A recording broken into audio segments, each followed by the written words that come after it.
Digital 410 proudly presents the What's the Scuttlebutt podcast with your hosts Don Abernathy, Jeff Copsetta, and Henry Sledge. Welcome, everybody, to a new year of the What's the Scuttlebutt podcast, your favorite World War II-based podcast. I know what you're saying. Don, what's with the music?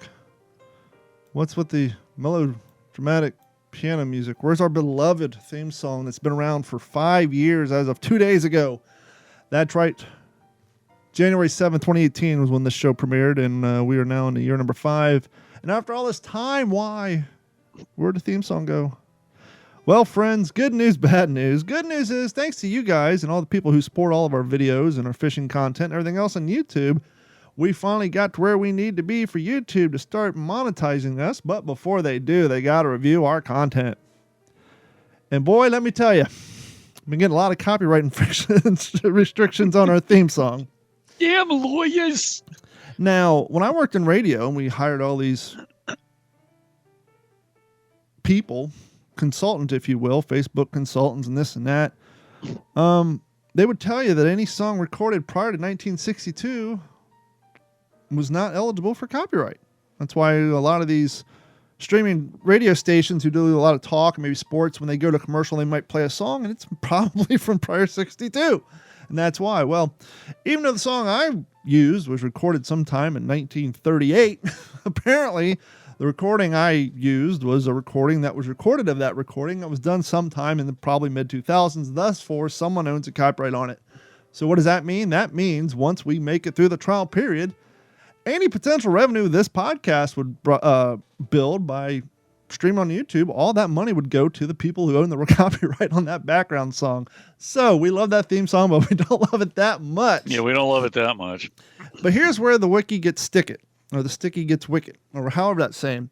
YouTube and other places, they offer public domain songs. Okay, cool. Royalty-free songs. I've been down this road. So what happens, Henry, is you find you a song you like, you record it, you use it, and you build it in your videos, and at some point, that artist up and sells that song. And then later on, a video that you put up 3 years ago is getting copyright dinged for a song that was free 3 years ago. And so, anywho, we're in a search for a new theme song, but in the meantime, that's what we got. And so, Happy New Year's and happy birthday, fella. How are you? Hey, thanks. Feeling any younger? Well, yeah, no. I definitely don't feel younger, but... Oh, come on. I saw you riding that mountain bike, taking those rollers. You're not... Well, I do what I can to try to feel young, but... I know, but you got to think, thank God to modern day technology, medicine, and all that, because we're doing things at the age of 44, 45, 50, 51, 52, that when we were kids... Well, perfect example. We all remember the movie Cocoon, right? About all the old people dying in the old age homes until the alien egg came and found in the pool. Yeah, of course. Most of those were 50. I think the main actor on that was 55 when he shot that movie. So I'm just saying, us old folk are a lot younger nowadays thanks to modern day medicine, and allows us to go mountain biking and running and all the crazy crap that we like to do. I'll tell you something else that helps us go mountain biking, Don. That would be called the e-bike, the electric mountain bike. Oh, you have an e-bike? No, but I'm thinking about getting one, man. Those are sweet. I swore I would never think about those things. I thought they were just a complete bastardization of the sport. But here, not far from where we live, they've built they call it a ride park. Mm-hmm. And it's pretty hardcore dirt jumps and stuff like that. And I mean, man, the inclines to get up to the peaks where you drop down are like that in some places. So when I went out there, I took Jack out there. Of course, he's ripping up and down, with no fear of anything. But they also rent e-bikes. Okay. Well, Jack, of course, has had his regular mountain bike, the same one that he races in the school. Now, let me pause real quick. What's the elevation like in your town, your state? When people don't think Alabama, they don't think ski resorts. Well, no, but I mean, we've got some steep mountains around here, man. A lot of good single track and oh God, yeah. I mean, there is so much single track being built around us. I mean, it's Central Alabama is a very strong mountain bike area. I haven't ridden single track since I left Ohio in 2004. I had a GT triple triangle Timberland bike. Now I just have a mountain bike, road bike hybrid that I ride around on the concrete because down here it's all sand. But anyhow, so he was wanting to rent an e-bike. Well, no, I did. Okay. He actually, dare I say this on our show, I don't think this is anything bad. When I told him I was thinking about it, after renting the one out there and ripping up and down and just seeing how much ground you can cover, I told him I was thinking about getting one, and he said, so you're going to have a surgeon remove your balls? Good for him. He's a purist. I like that. He is a purist, but one can make the argument those things are probably a little bit heavier than a modern day mountain bike. I mean, no, they are, although they are getting lighter. But I don't want to get too deep off into it, but the shop that I'm going to buy it from let me, a few days after that, they let me borrow one for an afternoon. And I got to tell you, man, I covered some trail I haven't been on since Jack was a baby. Nice. Yeah, I watch a guy on YouTube named Sam Pilgrim. He's a professional rider over in Britain, and he's getting older in age, so he's expanding his horizons. But every once in a while, he'll pull out an e-bike, and they look wicked fun. You can't even. I mean, now they've got them done to where you can't even look at them and tell that they're. To somebody who doesn't know the sport, they just go, it's another mountain bike. Yeah. But anyway, I think I'm going to get one. I mean, look, man, it becomes less about semantics and splitting hairs. Oh, well, you're not, you're riding an e-bike. But that goes away with age. I mean, I started skateboarding in the second grade. I didn't quit until I was 21. I rid half pipes, pools, and ramps and streets and everything else. And I was the same guy who, much like your son, and God love him, I would say longboards or skateboards for people who can't skate. Because I'm a guy who can ollie, kick flip, late shove it, and all that stuff. But as you get older, I can kind of understand the necessity of a longboard. So, gatekeeping and purism is great for teenagers. But as you get older and stop giving a damn about what other people think, that stuff tends to go to the wayside. Well, exactly. And that's what I mean by it becomes less about semantic. What I mean by that is it's about life experience. It's about your knees, damn it. Well, yeah. I mean, if getting one of those things enables me to spend 3 hours ripping some trail that's up on top of Oak Mountain that I typically wouldn't be able to get to, or would take me, forever to get to. Or trying to maintain the pace of a 15-year-old. There's no way you can keep up with him. Oh God, no. Going up, coming down, possibly going up, but no. But on that thing, it gives you more of a chance. Oh yeah. Yeah, but it's about just getting out there more. So I'm definitely probably going to go that route. But they're making them pretty good now, man. I mean, they're becoming more and more trail capable with the geometry and the components and all that. So, but anyway, are you a big New Year's resolution guy? No, not really. I don't get into that shit, to be honest with you. Me neither. I never have, but starting in December, I'm starting to get back into running because I used to run quite a bit. Then I suffered some injuries, but I don't know. I think this year, because I am getting older too, and I don't know how much longer my body will hold up. I did run a half marathon in 2020 because my Savage race got canceled. I trained so hard for that I might try to run either a half or a full marathon sometime this year and see how my body holds up to that nonsense. Yeah. But other than that, Go ahead. No, the thing. No, I was just. Did you freeze up on me? Oh, I think his internet froze, ladies and gentlemen. Will he come back? Come back to me, Henry. We're live here, sir. Can you not hear me? Yeah, you're back. You froze up. All right. You froze up. Yeah, but I could hear you. Okay. Cool. You went in full max headroom. It says my internet connection is unstable. Do you have me okay now? Yeah, you're good now. Okay. But anyway, yeah. Real quick, something that's starting to pick up, we're going to do a lot more of, mail call. That's mail call at wtsp.com. We want to hear from you. This email is regarding What's the Scuttlebutt episode 131. I like that when people put in the headers and the titles so we know what they're talking about.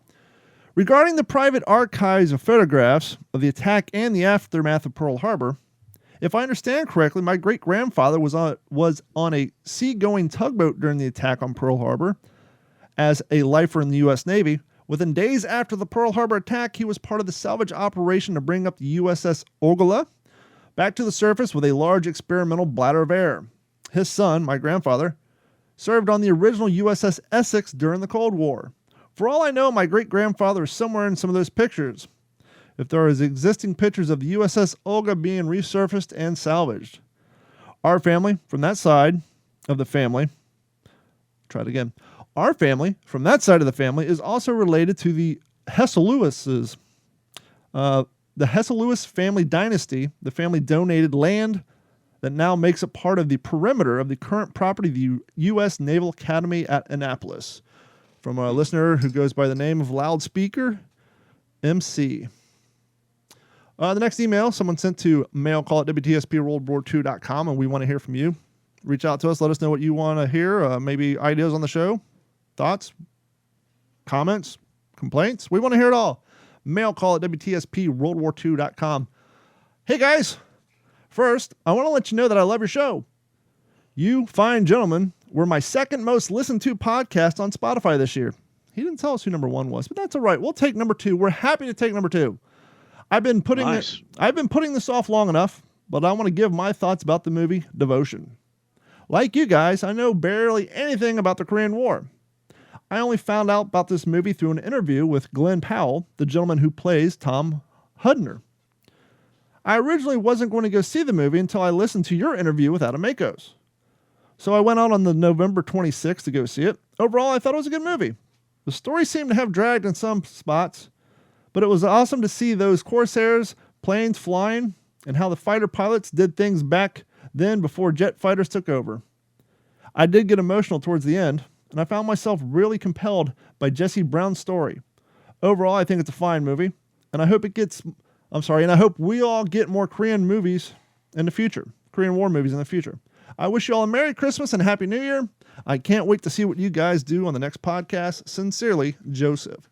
Thank you, Joseph, and thank you, Loudspeaker. And like I said before, we want to hear more and more content from you guys. Just email us at mailcall@wtspwwii-ep-137.com. Yeah, it's always good to hear from our listeners and know that they're engaged. Yeah. It's nice to know that sometimes we're not just doing this for ourselves. So absolutely. We definitely love hearing from you guys, and we definitely want to hear some nuggets of joy and suggestions for future episodes. But it is that time of year, and we just came back. We were off for 2 weeks. And so we're going to get into a little bit of World War II history now that we've basically talked about everything but for the last 16 minutes. So here we go.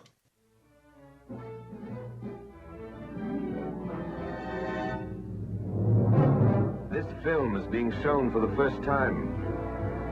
It was captured from a German cameraman. He had taken it so that the German home front might gloat over the evidence of the success of Rundstedt's attack. In August, it was German convoys that were caught like this along the French roads.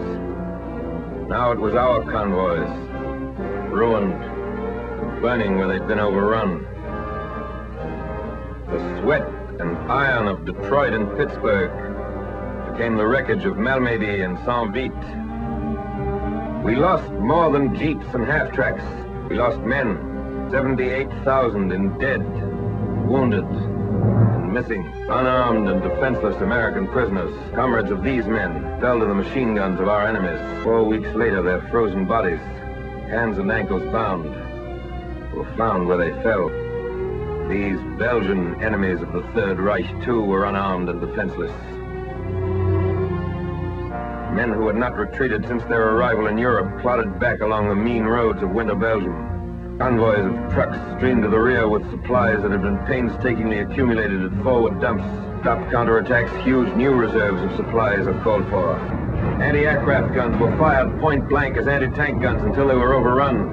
Cooks, bakers, quartermaster and line of communications troops picked up their rifles and fought tenaciously against Nazi columns. The weather cleared and the Air Force took to the skies to bomb and strafe and fight the rejuvenated Luftwaffe to the ground. The army held in Belgium. The attack was blunted, the spearhead stopped, the Nazi columns contained and thrown back by men who had flung themselves into the breach. In the wild gamble of war, a momentary equilibrium had been gained. The cost had been great, and there were no guarantees being issued on engraved paper on the Western Front that the time of counterattacks was over. Nor, despite the great victories in the Pacific, with our guarantees being issued that there would be no counterattacks against the many islands we'd won back.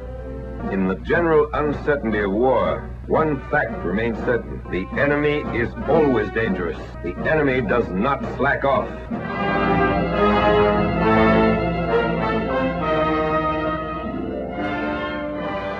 We would be remiss to go through this winter season without talking a little bit about the Battle of the Buldge. I know Henry and myself, and I think even Jeff, we were all reading Battle of the Buldge based books. Say that 4 times fast. And even though Jeff is not here, Henry is here. And so we are going to go over a little bit of the Battle of the Buldge books. Battle of the Buldge based books. Henry, what do you got for us, fella?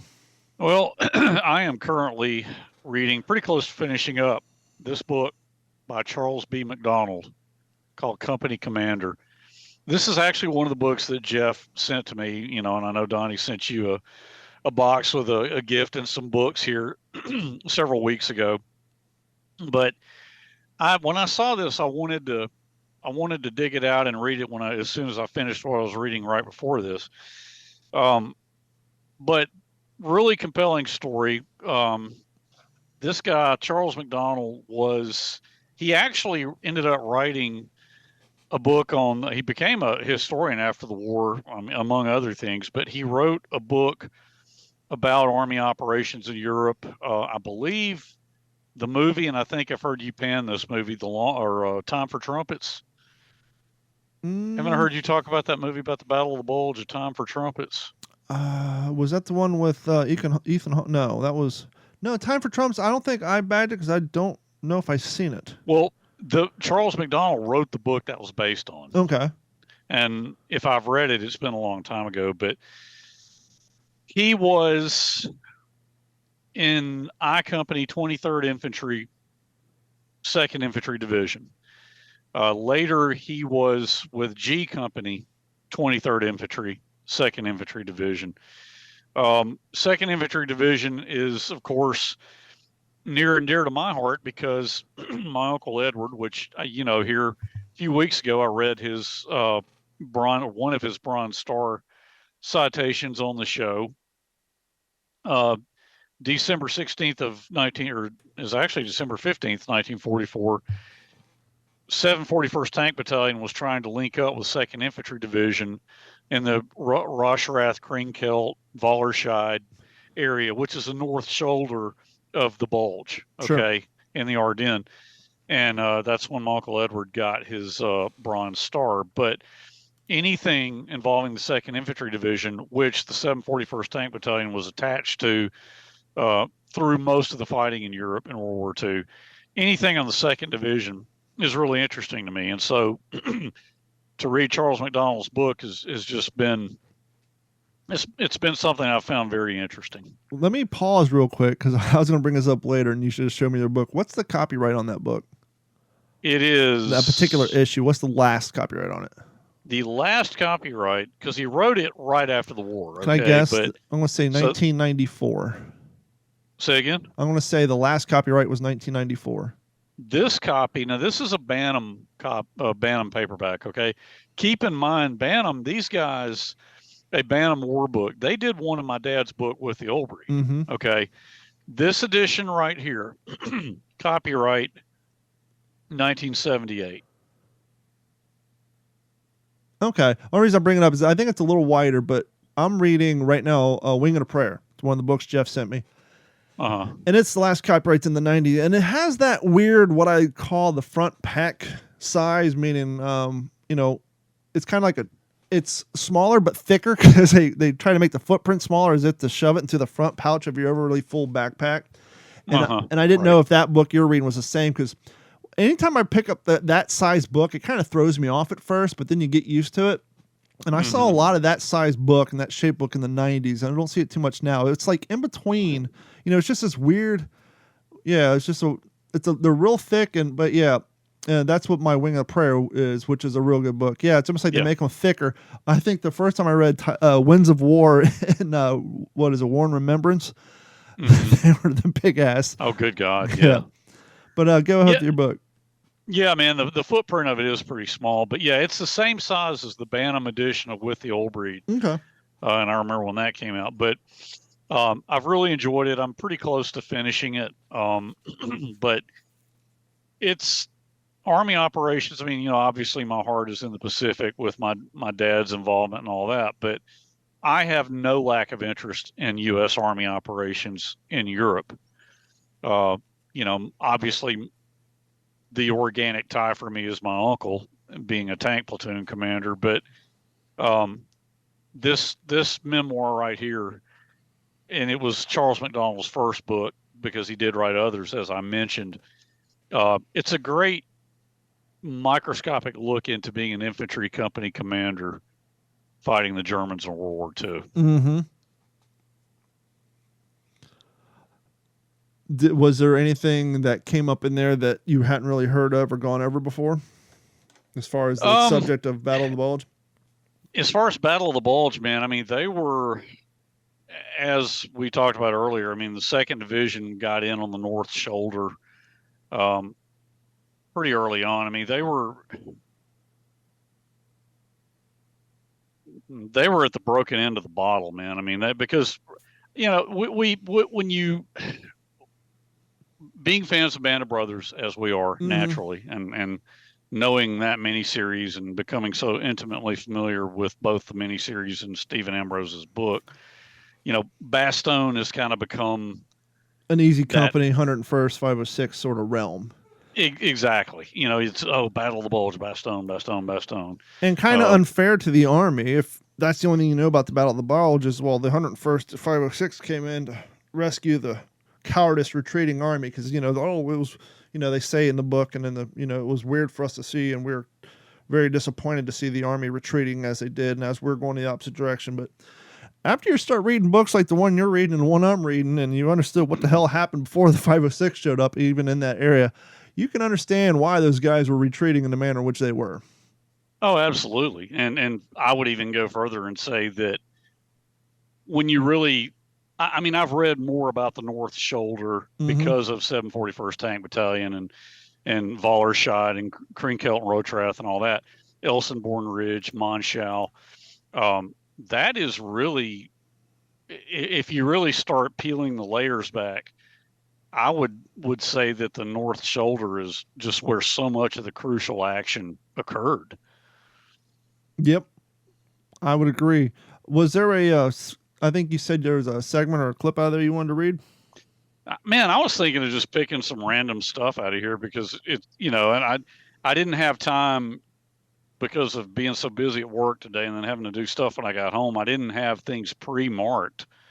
No worries. But, you can peruse while I go over The Longest Winter. Have you read this book? Is that Kershaw's book? Have you read this book? Yes, this is Kershaw's book. I have. It's been a long time ago, though. I want to reread it. It's funny you say that because I read through this, and I'm one of those cats that, with some of my disabilities, my retention isn't super great, so sometimes I need to read a book 2 or 3 times. As soon as I finish this, I skipped back to chapter 2 where the main battle took place, just so once I knew exactly what happened to all these guys, I wanted to reread how that happened. For those of you guys don't know, one of the things I like about this book, and a majority of this book, yes, it's Battle of the Bulge, but actually a majority of this book is about being captured by Germans and surviving the horrible condition of the German POW camps. I'm going to give you kind of a quick, actually it's going to be kind of a long synopsis, but I think this book is very important, and kind of as Henry and I just talked about without any pre-show agreement, that I think when most people hear about the Battle of the Bulge, I think about the 506 and 101st Airborne and Easy Company, and the 99th Infantry Division took a shellacking, like literally. And so I'm just going to go over some of the broader points. This is going to take a few moments, so Henry, feel free to peruse your other book if you want to find some stuff to read. But for those of you guys joining us at home, brief minor history of the 99th Infantry Division. They're formed on 1942 and deployed overseas in 1944. The Checkerboard, or the Battle Baby Division, landed on the French port of Le Havre and proceeded northeast to Belgium. During the heaviest fightings of the Battle of the Bulge, the unit suffered many casualties, yet tenaciously held its defensive position. Now, I'm going to destroy some of these German names of cities and towns. Forgive me. I did read a review on our podcast one time, and one of the biggest complaints was my inability to pronounce German names appropriately. And so for that, I'm sorry, but hey, at least we're honest. The stand at Lanzereth. That's Lanzerath. Lanzereth. The Intelligence and Reconnaissance Platoon, the 394th Infantry Regiment of the 99th Division, was the most decorated platoon for a single action in World War II. During the first morning of the Battle of the Bulge, they defended a key road junction in the vicinity of the Losum Gap. God, I'm destroying us. Loshan Gap, yes, thank you. Led by the 20-year-old Lieutenant Lyle Buck Jr., they delayed the advance of the 1st SS Panzer Division at the spearhead of the entire German 6th Panzer Army for nearly 20 hours. In a long fight with about 500 men of the 1st Battalion, 9th Flossenjäger Regiment, the 3rd Flossenjäger Division, and 18 men of the platoon, along with 4 artillery inflicted between the 60th and more than 100 casualties on the Germans. The platoon seriously disrupted the entire German 6th Panzer Army scheduled for attack on the northern edge of the offensive, so similar to the same area you were talking about with the 2nd Infantry. Mm-hmm. At dusk on the 16th of December, after virtually no sleep during the preceding night and a full day of almost nonstop combat, with only a few rounds of ammunition remaining, about 50 German paratroopers finally flanked and captured the remaining 19 soldiers out of this entire division. 2 men who were sent on foot to regimental headquarters to seek reinforcements were later captured. 14 of the 18 platoon members were wounded, while only 1 soldier, a member of the artillery observation team, was killed. Because the unit's radios had been destroyed, the soldiers captured in the rapid subsequent German advance, the United States Army commanders did not know about the unit's success at slowing down the German advance, or even if they had been captured or killed.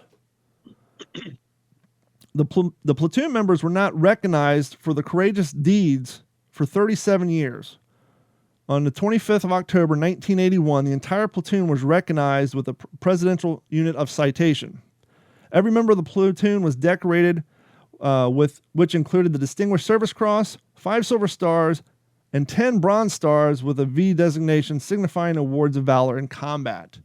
And the reason why it took 30 years to get recognized, apparently back then, combat groups didn't get their just desserts, if you will, until the commander of said groups were debriefed. And during that debrief process, kind of like in the aforementioned Band of Brothers, they would send in a report of the action, what happened, the after-action report, who did what, yada, yada, yada.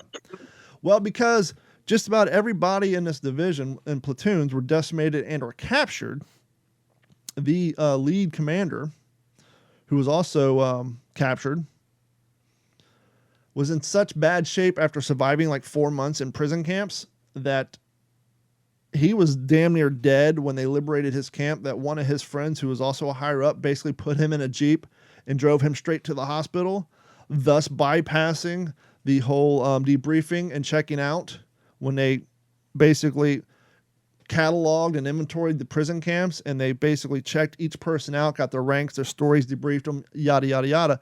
Well, because he bypassed all that because he was almost dead and went to a hospital and then went back home, it wasn't until 30 years later that they actually, after kind of like a Stephen Ambrose type story, someone in the newspaper did a story on him.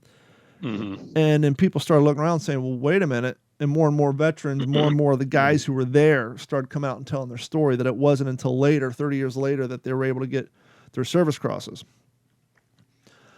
One of the things that come from this book, too, is, are you familiar with the, what do they call that? The bomb, Task Force Bomb? BAUM? Yep, BAUM. I have heard of that. I'm not going to read this verbatim. I'm just going to give her the finer points. So word got back to Patton that his son-in-law may be in the same prison camp as the guys who got taken captured from the 99th Division. And, well, he was concerned that the way the war was going, that maybe the Germans would get a little hasty and start wiping out POWs. And so he did a little looking around, and his first two choices weren't able to make the drive. And so he got 24-year-old 10th Armored Division's S2, Abraham Brom, to get a handful of tanks and half-tracks, haul ass to German-occupied territory, get to the prison camp. He sent along his personal aide who could identify Patton's son-in-law with the goal of grabbing him and about 150 other NCOs and just turning around and leaving and coming back later for the rest of the guys. During this advance, Baum took lots of hits, lost a handful of tanks, but made it to the prison gate where some of the German guards proceeded to attack. Sadly, one part of the camp had a lot of prisoners. Sorry, I want to get the name right. Slavic. I think yeah. I'm sorry. Anyhow, this one part of the camp had foreign prisoners who wore great trench coats that looked a lot like the German uniforms. And so when the tank and the infantry came in, and they saw that area, and they thought it was a kind of a gathering area camp for the Germans. And so those particular prisoners took a lot of casualties because of the winter uniforms they were wearing. During that time, the German heads of the prison camp just so happened to grab Patton's son-in-law and say, hey, can you go outside and organize our surrender? We don't want to get taken out by these tanks. And so as Patton's son-in-law, a German commander, and two other prisoners were walking out, a German shot him in the butt. Shot him from the back. They proceeded to tell him, and by the way, it was Colonel John Waters was Patton's son-in-law. So as Colonel John Waters was walking out there with a German prisoner and two other American prisoners, well, like I said, a German shot him in the back, shot him in the ass, and now the one prisoner that Baum was sent to get, along with whoever else he can get NCOs, was now shot and taken back to the hospital area. And after a little bit of a skirmish, Baum succeeded, quote-unquote, liberated the camp until he realized there was about 3,000 people there. He was told there's going to be about 200 people there and to bring most of them back. And so now he had a conundrum. He lost half his half-tracks, a handful of his tanks, and there's 3,000 people in his camp that he was told that there was only about 300. And so he tried to find Waters, who was now in a hospital. He couldn't make the long ride back. And so basically Baum said, hey, I can take 200 NCOs, and anybody who can walk, if you want to get in a column, you're more than welcome to walk back behind us.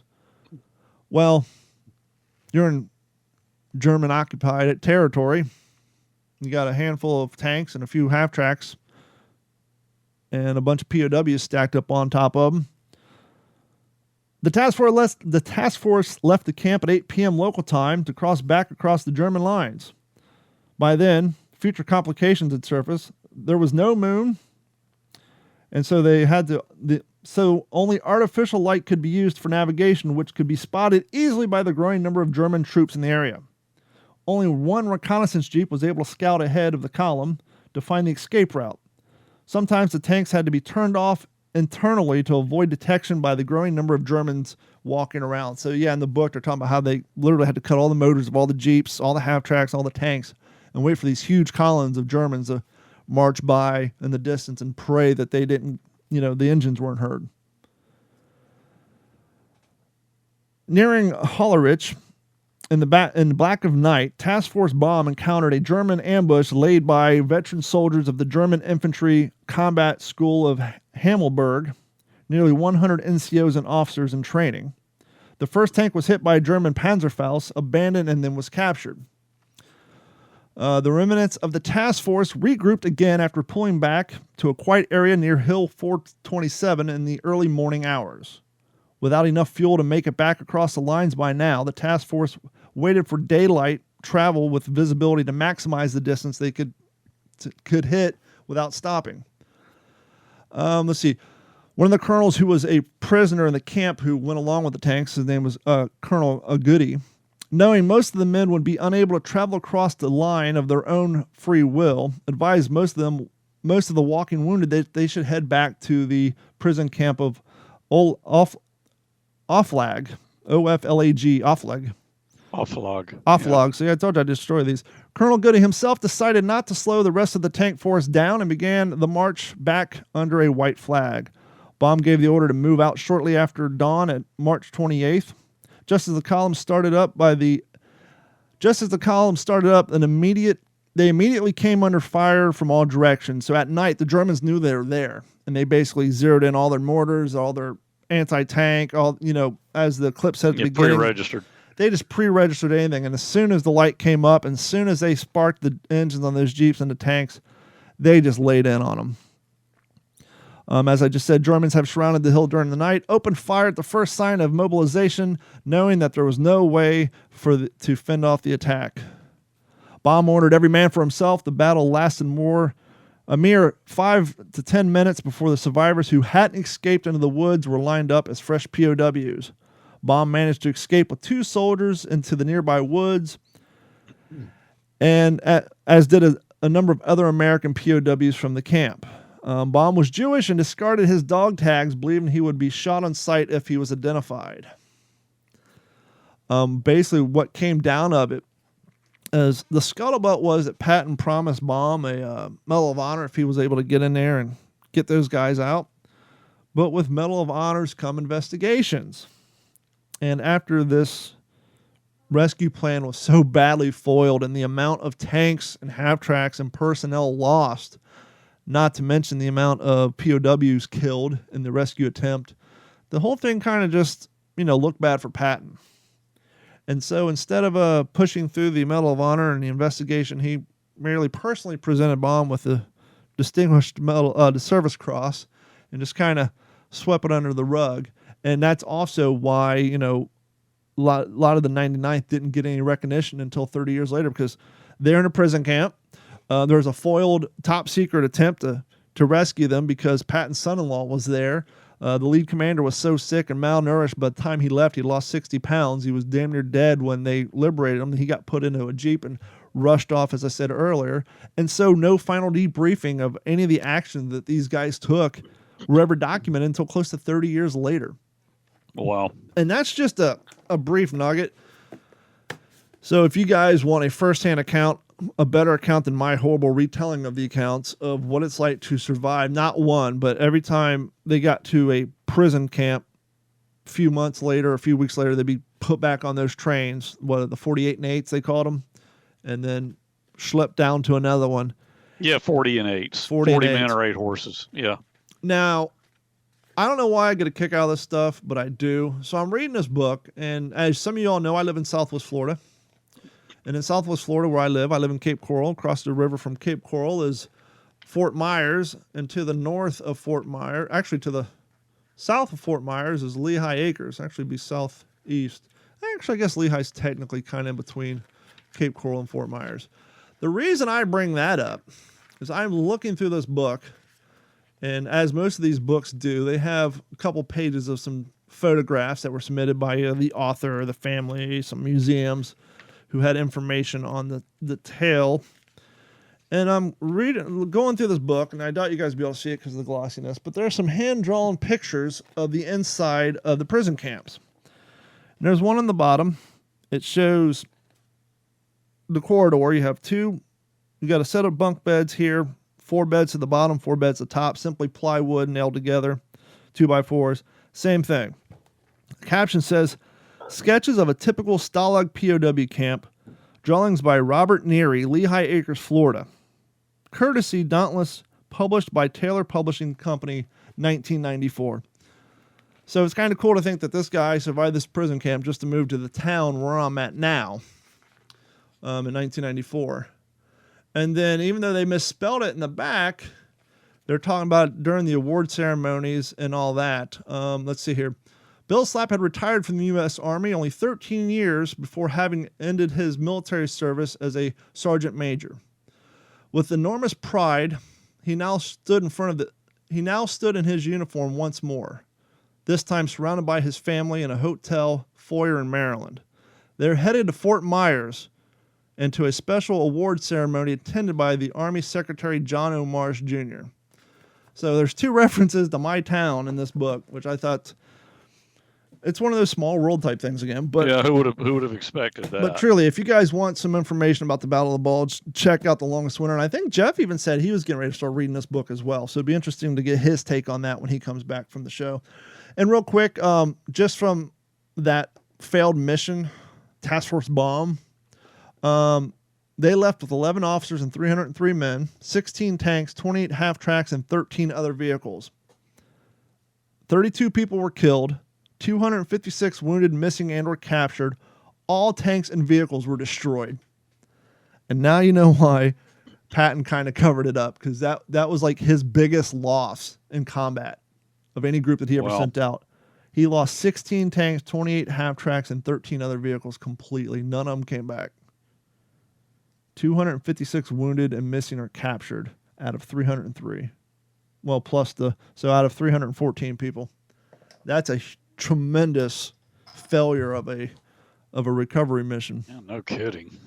And the scuttlebutt is that he didn't know his son-in-law was there by looking at his diaries, but then some people recovered a letter that he wrote to his wife, and in that letter he claims that he did know, and that, let's see here, diaries that were made public by Patton, diaries that Patton made publicly available indicated he was unaware of Waters' presence until after the task force had arrived. But a letter written to his wife just after the task force left indicates otherwise. Quote, I sent a column to the place 40 miles east of where John Waters and some 900 prisoners are said to be. I have to be nervous as a cat, as everyone but me thought it was too great of a risk. If I lose that column, it will possibly be a new incident, but I won't lose it. Possibly a new incident, because anybody knows anything about Patton, he was constantly getting into incidences that got the higher up in the brass, not too happy with him. Yeah, he was a high profile kind of guy. Yep. Very about himself. So you want to talk about company commander? Please do. We'll give you a little snippet of some action from that. Please do, because you do a far superior job of reading live than I do. No, I don't think that at all. But so Charles McDonnell, on the back, real quick, I'm going to read this. What it's like to face enemy fire in the vicious war on the ground. This story of a young infantry captain leading men in battle in World War II is one of the most brutally honest accounts of combat ever written. Charles McDonnell was 21 years old when he was given command of Company I, 23rd Infantry. His men had fought their way ashore at Normandy on D+1, had battled their way through St. Lo, and stormed the ring of pillboxes at Brest. McDonnell had never been in battle. Dirty, tired, frightened, constantly under fire, McDonnell knew that he was responsible for other men's lives and that any mistake by him could mean their death. So the company had already been through Normandy when he joined them. Okay. So we're going to dive right in here. This is like page 138. I just found a passage that I thought just was pretty illustrative of the kind of action that you see if you pick this book up to read it. We're in action on the north shoulder of the Bulge here. I went with Captain Montgomery back to the barn outside. It was dark now. War was all around me still, but I felt much better. There would be courage to go on. I still did not know what had happened to my company, but I could believe now that they might have made their way out of the forest along the route taken by Company L. Sparky, Lieutenant Middlebrook, Wright, and Buteri were in the barn. The 2 men and 2 officers, and Albin, Diederik, and myself made a total of 7 men from Company I. They seemed as glad to see me as I was to see them. We heard you were killed, Captain, Sparky said. The idea seemed remote and far away, and I laughed. We know a lot of your men ended up in Krinkelt and Rotrath, Captain Montgomery said. The colonel and I are going there now to contact L Company. They got out pretty light except for an artillery barrage after they left the woods. We'll send them and any of your men we find to meet you here. You dig in with L Company to defend the right flank of the 9th. There's no one between them and Rotrath. We found a pile of fresh hay in the end of the barn facing the enemy.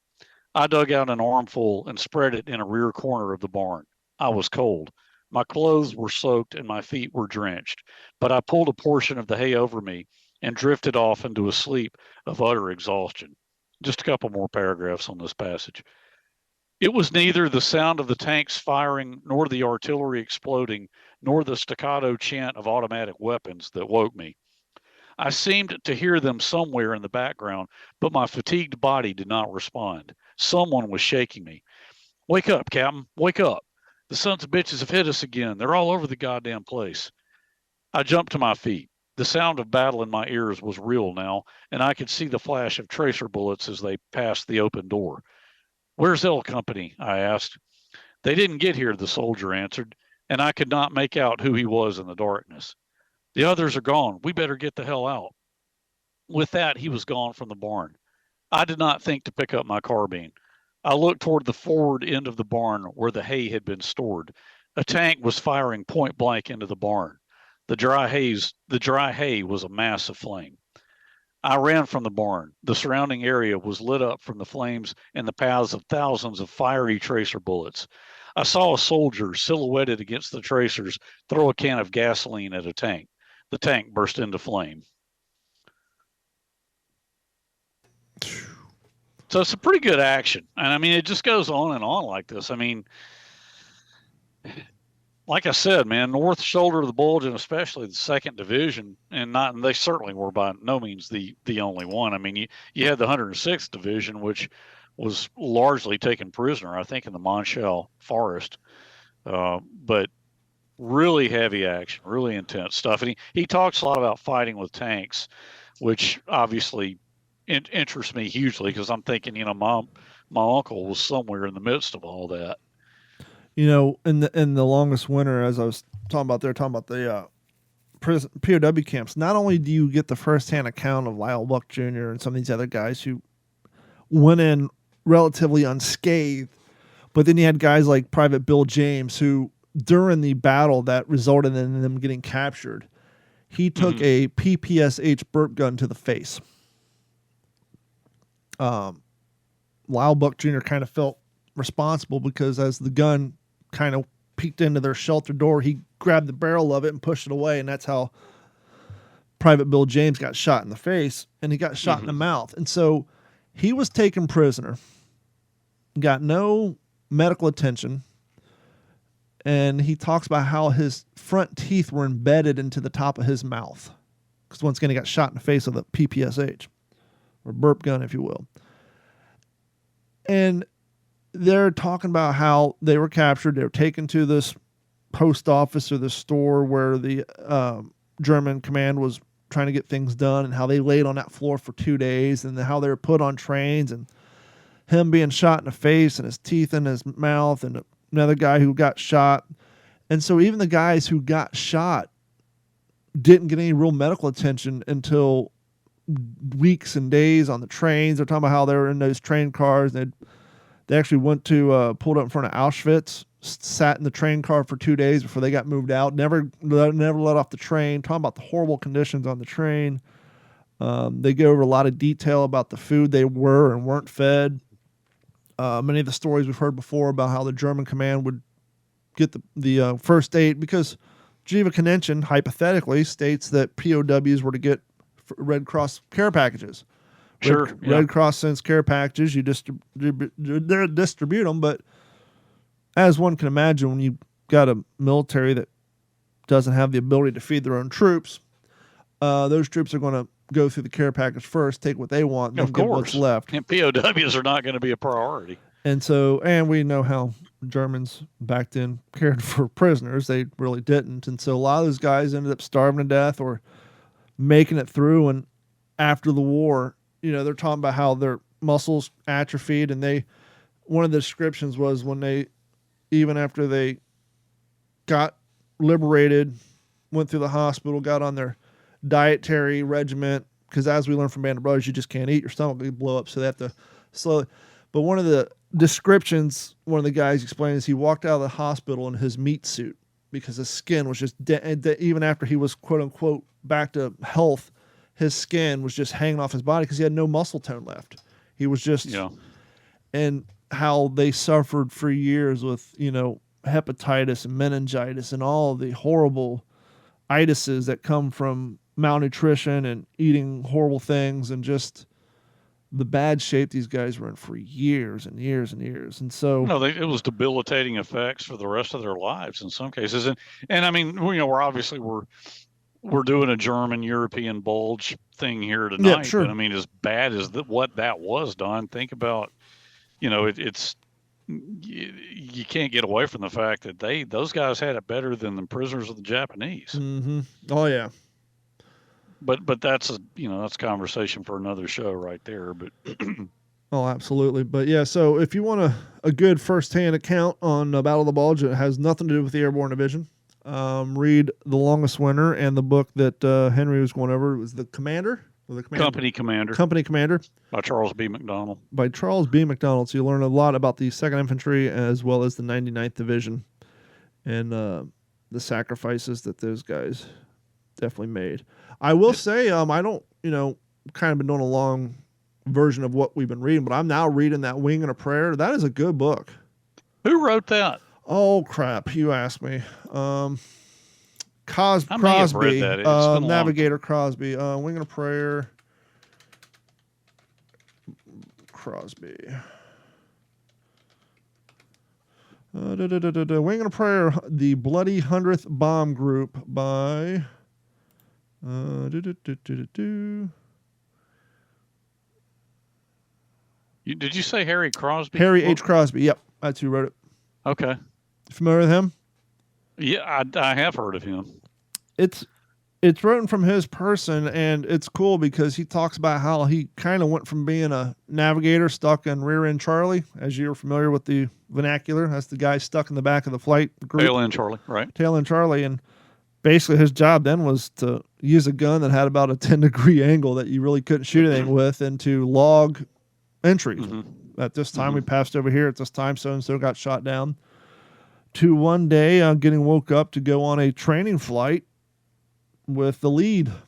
And then how he slowly basically went from being a no-name kick-around navigator to being a lead group navigator for the entire, his wing of the 100th Bomb Group. And so I'm not sure how far that goes because I'm only halfway through it, but it's a damn good book. You learn a lot, and it's been quoted as being one of the most accurately detailed books on the procedures and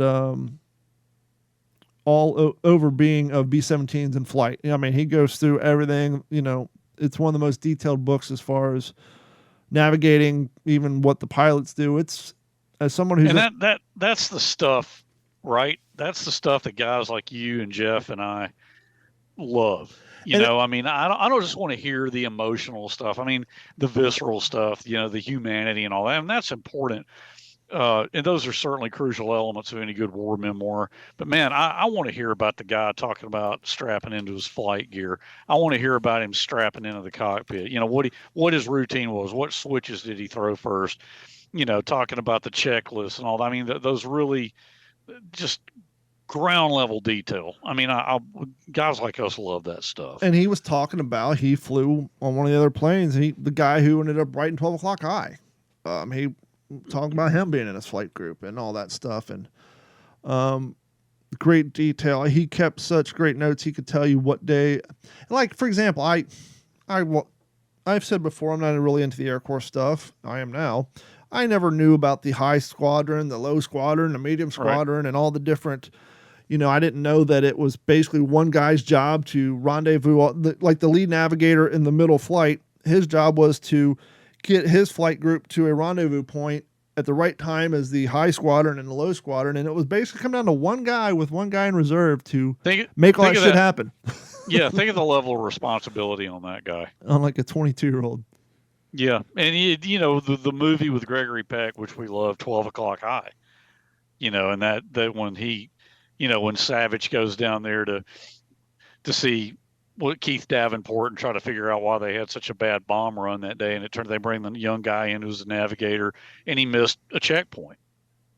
Remember that? Mm-hmm. It's been a long time since I've seen it, but that kind of is like a quick illustration of if you're that navigator, man, your calculations have got to be spot on because you've got so many airplanes, so each of which has 10 guys in it, mm-hmm.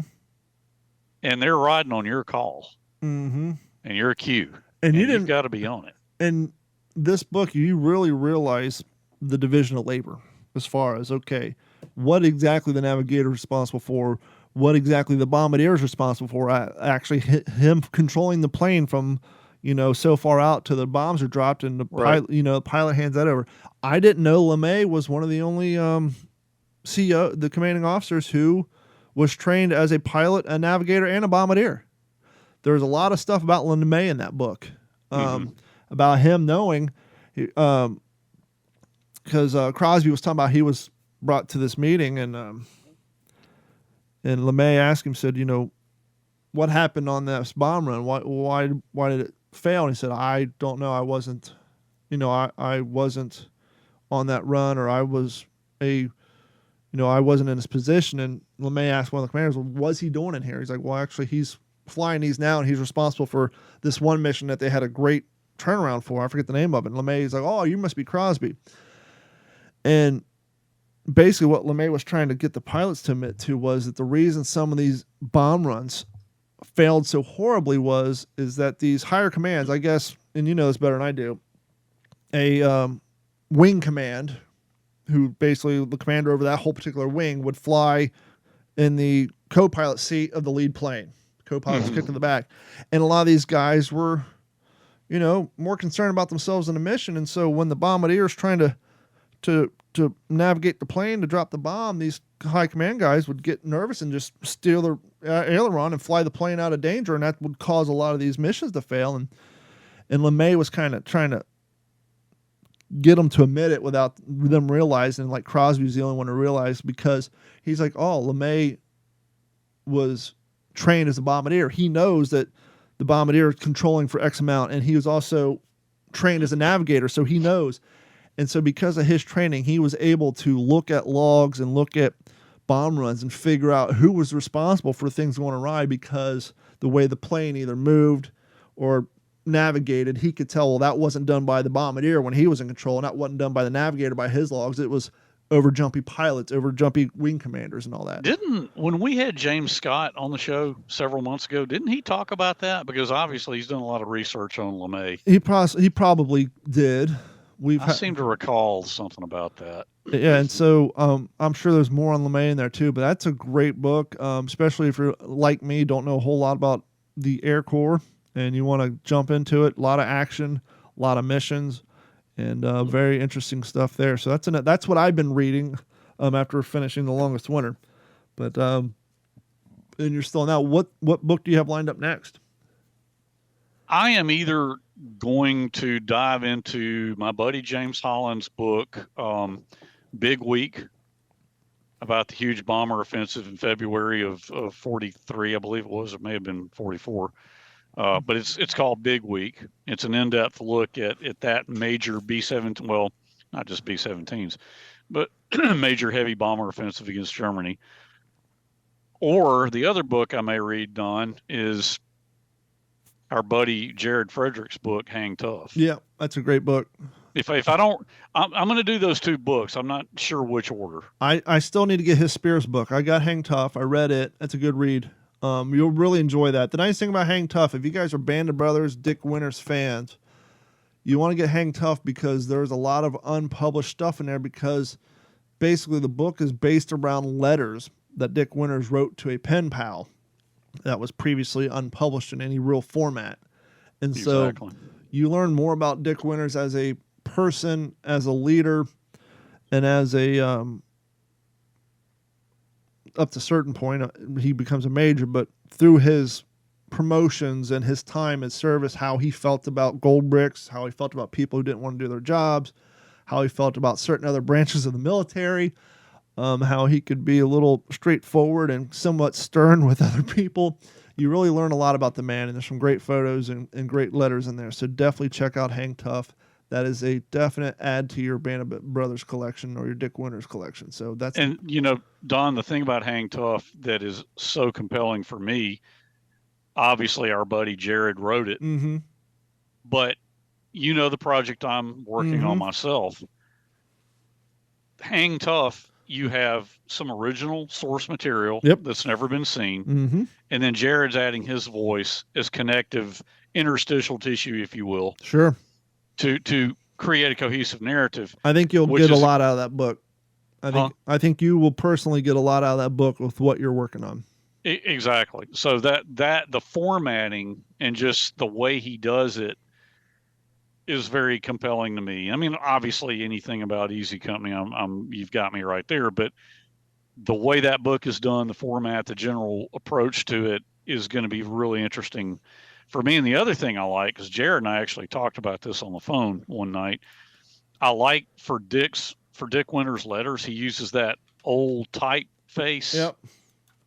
And I've actually maybe toyed with the idea of possibly using that typeface for my dad's unpublished Do words. that. I kind of find italics is a little hard to read, so I like the old type boldface. Fierce Valor, the true stories of Ronald Spears and his band of brothers. That's the other book. I want to read that. That's too. the other one I got to get. I want to add that to my list. Spears was one of my favorite characters. Yeah, and there's a lot of information. Once again, some insight that probably a lot of you hadn't heard before, just based off of what you've read in Band of Brothers and watching the movie. So this is more about, Spears, and you're going to probably learn a lot more about the man, the myth, and the legend on that one. So those are all some good books to check out. But I think, hey, that's going to wrap it up for the first episode of 2023. Once again, we're 5 years into this, and I want to thank everybody for your continued support. And if you want to support us more, please head over to wtspwwii-ep-137.com, which, by the way, I got one more session to load, but if you guys follow us on Facebook or Instagram, you notice that I have posted 2 series of United States Marine Corps haversacks, my 1942 Boit, my 1943 Boit Lower. I have a group, which, by the way, it's a segment on our website we call History Through Photos. I have 2 more to release, which will be my 1945 Boit haversack and then the aforementioned 1942 Boit Marine Corps Officers Pack.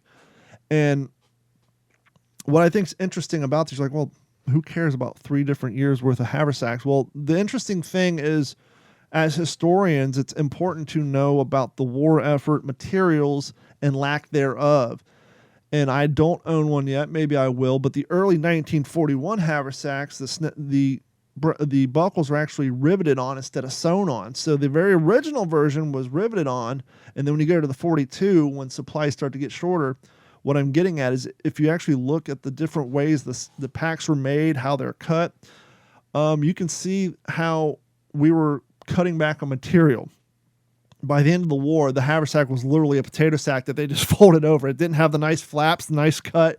You'll see when I release those photos, it's literally just a sack they sewed at the bottom, they folded over and put the straps on. Yep. So you can see a tremendous amount of change in the cut and the material used from 1941 up to 1945 on something as basic as the Marine Corps haversack, which it's those little things I find interesting. Just like when you look at canteens, you can see how, early on they tried porcelain and they found out the porcelain cracked and they were expensive. And much like the Thompson submachine gun's another one, M1928 machine gun and the M1A1 all the way down to, well, let's just go with a grease gun because we can stamp them out at GM for $22 a piece. So it's always interesting to me to see how the equipment changes as we start to, things run long and materials get a little thinner.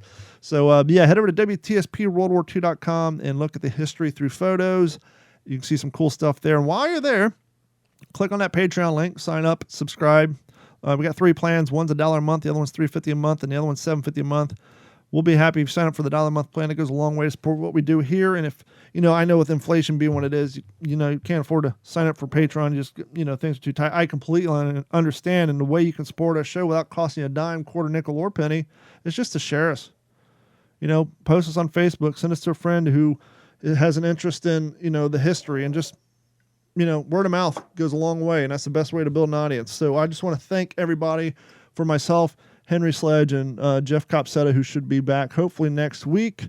We are the What's the Scuttlebutt podcast. I usually play the beloved theme song music, but we covered that in the beginning of the show. So until we get a new theme song, thank you guys, and we will talk to you all next week. This has been a Digital 410 production.